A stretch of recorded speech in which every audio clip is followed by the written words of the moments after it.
What if I told you the number one thing people rely on to save their relationship can actually destroy your relationship even further?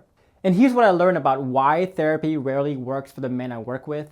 At this point, I've enrolled over 4,000 people into my program, and many of them have resorted to using other programs and even therapists to try to save their relationship, both individual as couples therapists as well. So you have clients like Jason Travado, for example, Quentin Bell, Nick Radev, and Lawrence, who have tried extensive therapy all on their own and as a couple as well. And we have clients like Ryan Swan, for example, whose wife is actually a therapist herself. And guys, this is not to say that therapy doesn't work. I've seen a lot of people who have gone to therapists and they work very well, but perhaps this will guide you better on what you should look for in a great therapist. Or if you're not gonna choose a therapist route, what you should be looking for instead. And so here are the 5 ways that therapy can actually ruin your relationship, not save it. So number 1 is that therapy often creates safety to the wrong person. So I'm sure a lot of you who are in therapy or who are trying to do therapy right now is either hearing this or will hear this at some point, which is your partner saying, for example, hey, let's not talk about this right now. Let's wait for the therapist session before we talk about this. So all the conversations are happening in this 1 hour that you have per week or maybe twice per week, etc. And to understand why this happens, we need to go back to the main premise that safety is perhaps the most important ingredient that you can create in a relationship. That when you don't have safety, that's when people stop expressing themselves, when resentments build, and when you place your partner and yourself even in a catch-22 where you have all these deep-seated resentments within you, but you cannot even express it, let alone resolve it. So it's a catch-22 where you will lose if you will share it, because the reason why you didn't feel safe in the first place is because people always react badly to it. It bites you in the ass eventually. But you also lose if you don't express it, because it doesn't get resolved in the first place. And this catch-22 that you feel makes the relationship really, really hopeless. And that's why actually couples break apart, not because of the problems, but because of the catch-22 that the lack of safety creates. And when you work with a therapist, what often happens is that the safety doesn't just get created with you, but it gets created with you only when the therapist is there. And this is just a natural artifact of how therapy works, unfortunately. It's really hard to avoid this because most therapists, they do get seen as that beacon of safety in that mediation process. So when you see your partner trying to defer all conversations towards this therapy session, or when you see that she goes hot and cold depending on whether she's at therapy or away from therapy, you can bet that usually their safety is being created to the wrong space. In this case, safety is being created only when the therapist is there. So to combat this, one thing you can try is actually talk to your therapist and come clean about this concern that you have about safety being created to the wrong party. And here I want you to see that, 1, is your therapist even aware of this problem? Because if they're not even aware of the problem, that could be a major red flag. And then I want you to ask what their protocols usually are for cases like this and what their system or process looks like to combat this issue. Now, one thing you could try to suggest is also to tell the therapist, hey, is it okay if during this therapy session, me and my partner can talk directly to each other? And the therapist's job or the counselor's job is there as guardrails. So they're not there to lead the conversation, they're just there as guardrails. Like in bowling, they're just there in case the conversation goes awry. But when you do this, when you ask your therapist if you can talk to your partner directly like this, doing that can really backfire hard on you because it can seem like you are trying to control the conversation, trying to be too imposing, and that can backfire hard on you. So if you haven't learned a lot of the key skills to guide conversations using the frameworks that we teach in our program, I would suggest you stay away from this and stick to the first 2 things and just inquire about the therapist's approach and how they can resolve this issue. But realize also that no matter how hard you try to combat this issue, this will always be a natural artifact of being in therapy in the first place. There'll always be a seed of safety that gets created only when the therapist is there. So understand that you cannot ever escape the work of actually creating the safety with you and you alone. Not with a therapist, not with a mediator, not with a friend, etc. It's creating safety with you. And you need to learn the skills to actually do that, to create safety within your partner towards you. And the second problem to watch out for with therapists is that it doesn't often teach you how to be self-sustainable. And I know this will offend a lot of people who are therapists themselves, who are even big fans of the therapy process as well. But rarely can therapists teach you how to become your own doctor in a sense, where you can diagnose your own problems and come up with your own treatments, your own effective treatments for how you can resolve the problem. In fact, I've seen a lot of therapists who actually get offended by me suggesting that people need to learn how to become their own doctors. And if you think about how the therapy process works, it's really impossible that you can ever become self-sustainable in your own relationship. Because first of all, the sessions are happening usually once or twice a week. And you can't really teach someone something deep like this. And I don't know about you, but a lot of my clients face this issue where, because the sessions are only once a week, for example, that throughout that week, they might have a lot of problems, a lot of things they want to discuss. But by the time the session occurs, they might have forgotten the details of that event, the details of the feelings behind that event. And so once they talk about it, it's not going to be as effective, as accurate anymore. And so here, they can't dive really into the nuanced issues behind your relationship. And they really don't have time to teach you how to fish. They just give you the fishes. They give you the answers of like, here's what you should do, but they don't really dive deeper into like the why, the how, the paradigms, the principles, the process behind that thing that you're supposed to do. And it's going to make it very hard for you to actually do that thing consistently, effectively over a long period of time to make any real changes. But learning how to be self-sustainable is going to be very crucial, guys, because, when you take a look at the day-to-day events in your relationship, you're going to have many different conversations, and those conversations can go into infinite different permutations of how it can go to. And during these conversations, it's not like you can stop the conversation and go like, oh, let me call my therapist, or let me save this for my therapy session. Often, you're going to need to understand how to be your own doctor, make your own diagnosis of what's happening here, make your own treatment plan that is effective on the spot. And the only way to do that is if you become self-sustainable, if you understand the principles and the process behind what you're doing so that you can do that on the fly. So let me show you an interview with one of my clients, Jason Travado and Maria, who spent a lot of years in couples therapy and individual therapy, but they'll realize later on that they cannot escape the need to become their own doctors here, that they need eventually to understand how to diagnose and treat things on their own without the therapist's help. So there's a few questions you need to ask yourself, or maybe even ask your therapist to combat this issue. Number one is, does your therapist want to give you fish, or do they want to teach you how to fish? And the unfortunate fact is, not all therapists are like this, but some therapists like to have this label that they're the ones who fixed it, that glory of having fixed someone's relationship. And some therapists too just have no desire or the time, the capability to actually teach you how to fish because of the limitations that we talked about earlier. And some therapists outright think that what they do is so complex, it's so academic, it's so advanced that there's no way they can teach you how to become your own doctors. They think it's impossible, and they actually get offended when anyone suggests that people can become their own doctors. And a lot of people come to therapy with the wrong mindset too of, hey, I pay you to solve my problems, so give me the fish I need and don't teach me how to fish. And if you're going to therapy with that mindset, you're going in with the wrong mindset, because again, you cannot escape the need to learn how to fish yourself. So clarify to your therapist as early as possible that you're not here looking to just get some fish, but you're looking to learn how to fish. And always take every opportunity to actually ask how to fish. So whenever they give you recommendations, for example, try to break it down. Break down the reasoning why and how behind those recommendations. And I want you to study and try to decode their approach, the way they ask questions, for example, the way they guide the conversation, to understand the main principles and the main process behind their approach. Now again, when you do this though, do this with caution, because again, it can be seen as you trying to be a smartass, as you trying to distract the conversation away from the main point. So it can be seen in a lot of really weird ways, because this is not how people usually approach therapy. But again, remember that we cannot really escape this need to become our own doctors here. We know we need to become our own doctors because no one's going to be there to save us in those moments when you need to work on the fly, during the moments when you're not in a therapy session, when you're having a deep conversations away from the therapist. So you know that saying, if you're given a fish, that will feed you for a day, but if you learn how to fish, that will feed you for life. And I want you guys to have this feeling, this confidence in your relationship, where once you finish your therapy session and you go home and you're having the day-to-day conversations with your partner, that you can work on the fly. You can make your own diagnosis and the best treatment plan for yourself on the fly. And the third concern with therapy you need to think about is that therapy doesn't create what we call anti-fragility. So to understand this term, that can sound very complex, you can see people into three categories. So the first category of people are what we call the fragile. So if you think about the fragile, think about a vase, for example. A vase can look very beautiful on the outside, but they're very fragile.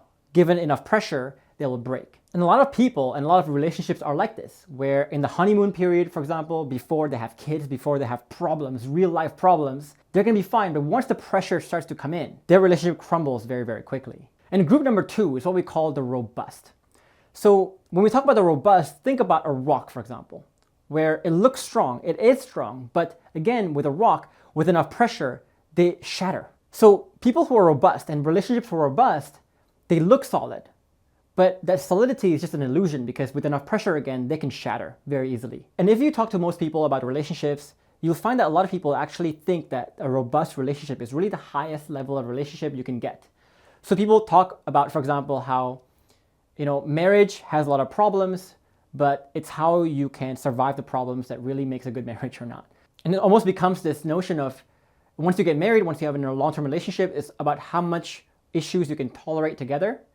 And that to me is a very robust philosophy behind a relationship where, yes, it can look solid, but the solidity is just you trying to hold on to your emotions, to tolerate things as much as you can. But eventually, this is how people break. This is how a lot of couples break up at the end because they try to be robust for so long, they try to hold everything in, and they try to tolerate everything that eventually they cannot tolerate anymore. They go past that point of breaking and they break. And this is why people have more and more resentments as the marriage continues to go on for longer periods of time. This is why people have midlife crisis. This is why people explode in their emotions and they become a volcano and they just explode and lose themselves. This is all because they're trying to be robust. Now, group 3 is what we call the anti-fragile. So the anti-fragile is a tough term to explain because it's not just robust, it's not just strong. But think about your human body, for example.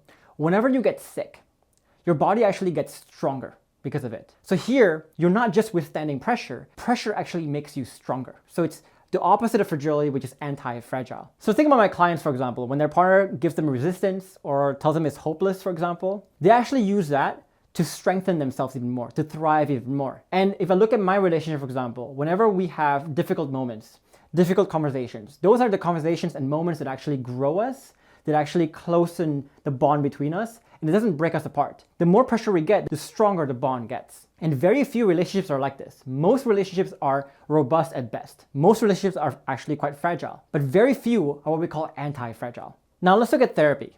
And the problem with therapy is that a lot of people use it as a crutch. So it's not that therapy is bad in itself, but it's how people approach it that's often the bad part, which is that they often use it as a crutch by using therapy as a mechanism to talk about their feelings, to simply cope with their feelings. But they don't use it to actually learn how to thrive, they learn the right principles, the right methodologies to actually take problems and learn how to thrive through it. They're just barely surviving through it. So if you're using a therapy as a crutch, is that making you a fragile person? So if you go to your therapy sessions and you talk about how difficult life is, how your boss is saying all these things to you, how depressed you feel, how sad you feel. Is that really being anti-fragile? Or is that you admitting and expressing your fragility? And when your therapist gives you some ideas to cope through your situation, is that simply barely surviving? Is that them simply making you more robust by telling you how to cope with the situation? Or is that really making you anti-fragile? So here's some things you can do with this information. Number one is that I want you to change your expectation of what therapy should and can do for you. Therapy shouldn't be just used as a crutch, where you talk about your problems, you express your problems, and then call it a day. As I talked about earlier, you should use therapy as a way to actually learn how to fish. In this case, a way to understand how can you become more anti-fragile, how can you take the pressures and problems that life gives you and actually make you stronger because of it, not just allow you to survive and cope through it. And number two, do you have an exit plan? Do you have a plan when you can say, if I reach this point, I literally outgrow the work of my therapist and I no longer need my therapist. And I know this sounds really, really bad, but if you think about your relationship and your life and the existence of problems and how you need to become your own doctors to diagnose and treat your own thing, you need to learn how to fish, this moment when you have this exit, when you find that you outgrow your therapist, it needs to happen.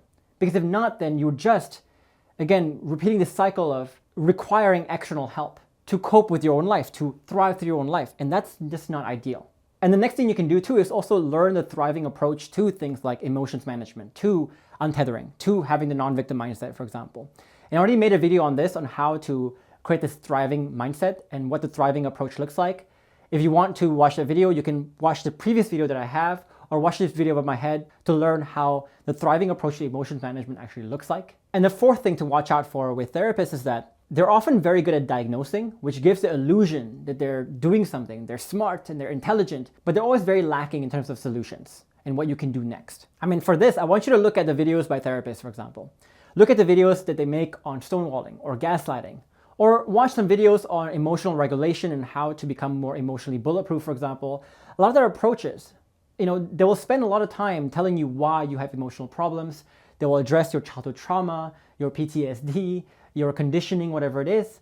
But when it comes to the actual solutions, is anyone really proposing something better than just journaling, breathing, meditation, mantras, etc.?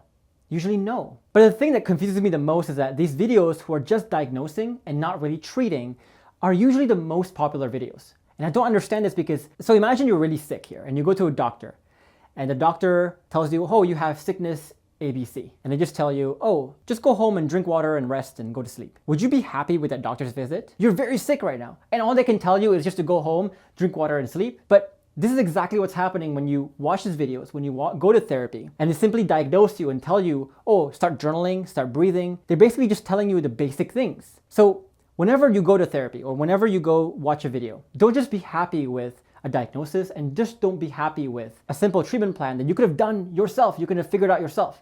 And the thing to watch out for, guys, too, is that a lot of therapists will disguise their ability to only diagnose, and they will disguise it as a good thing. They will tell you that, for example, before we can have a solid treatment plan, we need to diagnose you very deeply and properly first. That when you have a solid diagnosis, we will have a solid treatment plan too. But if you have gone through therapy before, you know that this is not always the case. A diagnosis alone, guys, should not be acceptable. It should always end with a robust and effective treatment plan.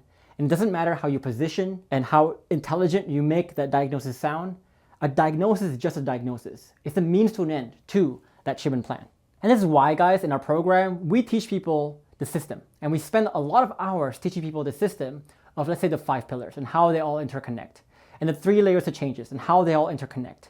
The process of building the 3 layers of changes and the 5 pillars. And the principles behind those. We teach people how to actually decode and understand how the connections between all these works so that they can understand, okay, if they have, like I say, a sexual problem in a relationship, what is the true root of that? And they can work down and find systematically and principally understand the root cause of their problems by themselves. So we're basically teaching people how to become their own doctors so they can have their most effective diagnosis and treatment plan for themselves as well. So for example here, a lot of people say that the root of all relationship problems are communication problems. Well, for our clients and for myself, that's not the root. That's just a symptom. Because we can ask again, what is the root of that communication problem? Well, is it because of the lack of safety? Well, why do you lack safety? Why haven't you been able to create safety? Maybe because you lack the frameworks. Maybe because you're not bulletproof. Maybe because you're tethered. Maybe because you play the victim mindset a lot.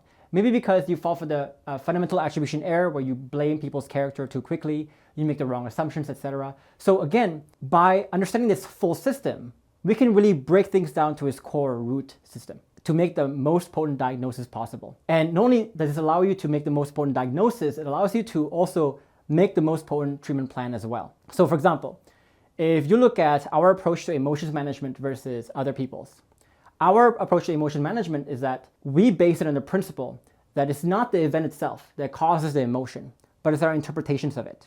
And our interpretations are really fueled by our paradigms. So when you see your partner, for example, resisting you, and you interpret that as a bad thing and you feel bad whenever your partner resists you, it's because of that interpretation led by those paradigms or the beliefs that you have about the world, about your partner, etc. So most approaches to emotions management will only fix your emotions after the emotions is formed.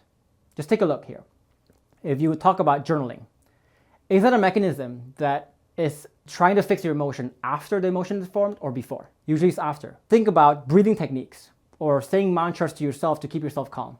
Those are always techniques that happen after the emotions is formed. But those techniques will rarely work because once you try to fix your emotions after the emotions is formed, that's like, again, trying to stop this massive windmill and trying to stop it with your bare hands. It's just impossible. You're gonna get flung out of it. And this is why a lot of people, no matter how much journaling they do, no matter how much breathing techniques they do, they cannot really control their emotions in the particular moment when they need to control their emotions. And ensuring that whether your therapist can actually give you actionable solutions or not is actually a very hard problem to fix. Because again, often the only thing that we can rely on is really their credentials often. But understand, guys, that credentials are just a proof that your therapist theoretically understands something, but may not practically understand something and how to apply that theory into practice. And the unfortunate thing also is that bad advice from therapists is not going to be apparent immediately because you're not going to see the effects of the bad advice until 6, maybe 12, maybe 24 months later. And when that bad advice leads to a bad outcome 24 months later, your brain is not going to look at that bad outcome 24 months later and say, oh, this is because my therapist said this. Rarely are you going to actually associate it back to that therapist's advice at the end of the day. So instead of looking at their credentials, I want you to look at what are the positive results they can give and what are the examples of negative results. People who have followed what they say, what they do, and found that what they say, what they do has not worked for them. You have to look at both sides, the positives and the negatives here. And another approach that we can take is also to use your therapist not as a primary meal, but maybe as a supplement. So for example, with my clients, when they take the program, I tell them, hey, if you want to see a therapist, go ahead. But please use the principles and the systems that you learn in the program to determine whether that therapist is working for you or not, what is good and what is bad that you should reject, what is questionable that you should question and take with a grain of salt, etc. So for example, a lot of my clients go to therapy and the therapist will tell them about how their partner is displaying the 4 horsemen of relationships like stonewalling or gaslighting and how bad that is. And when you get an advice like that, know that those are really advice that sounds good, but if you think about it, they're based on a victim mindset, they're based on the fundamental attribution error, which is us trying to assume too much about our partner's character and read too much and make too many assumptions about it, which is not a healthy diagnosis to have. So again, this is an example of how my clients use the approaches, the principles they learn in the program to decide whether they should take the advice of the therapist or not in that particular instance. And the 5th reason why therapy can often damage a relationship is that in order for therapy to work, it requires consent from both already. So most of the time though, when you find yourself in a position where you need a therapist, you're usually in a position that is quite dire. And dire meaning that your partner doesn't often want to work on the relationship, doesn't want to be a part of therapy. So if you need to convince your partner to go to therapy with you, you're probably using a lot of the same approaches, the same controlling, toxic approaches to try to convince her to go to therapy with you. Which, if you do this, that's not only going to destroy the relationship even more, they're usually not going to be in a position where they want to be there. And so you might find that they're a bit quiet, they're a bit sarcastic here and there, they're stonewalling still. And that's just not going to make the therapy sessions very effective whatsoever. So the funny part is that when you need the therapist to work, but the very fact that you need to convince your partner to go to therapy with you actually makes it not work. And the only time it will work is if you both consensually want to go to therapy, but usually if you're in a spot where you can still talk to each other, you can still communicate, usually you're not in a position where you're looking for a therapist just yet. And again, the only way around this issue, guys, if you remember all the things that we talked about in this video. So you need to learn the skills to create safety to yourself, to you, not to you and the therapist. And number 2 is that you need to become a self-sustaining performer by yourself who can make your own diagnosis and own treatment plans to create safety in the moments when you're out of therapy sessions. Number 3 is that you need to become this anti-fragile person who can take pressures, who can take difficulties in a relationship and resistance and your partner feeling hopeless, for example, and actually let that strengthen you and not require the therapist to use them as a crutch, for example. And you need to learn the right systems and principles to be able to decode and understand the root diagnosis behind your problems, the root treatment plan, and be confident in the diagnosis and the treatment plan that you had without the help of your therapist, without the help of a third-party person. Because in the moment when you're having a conversation with your partner, you're not going to be able to call your therapist and ask them questions on how you should handle a situation. And these are skills that you need to learn with or without your therapist. And often these are the skills you need to learn even before you can even see a therapist. Because again, you need to learn the skills to even convince your partner to go to therapy in the first place. So if you are looking for a program or a system that actually teaches you all these things and more, then I want you to join me in my masterclass on the 5 proven steps to rebuilding your relationship from the ground up. In that masterclass, I'll show you the exact steps that all my clients have used to do all these things on their own. So I'll go ahead and include the link up above my head here, or also down below this video for you to join the masterclass. In the meantime, guys, I hope that was helpful for you guys, and I hope to see you guys in the next video.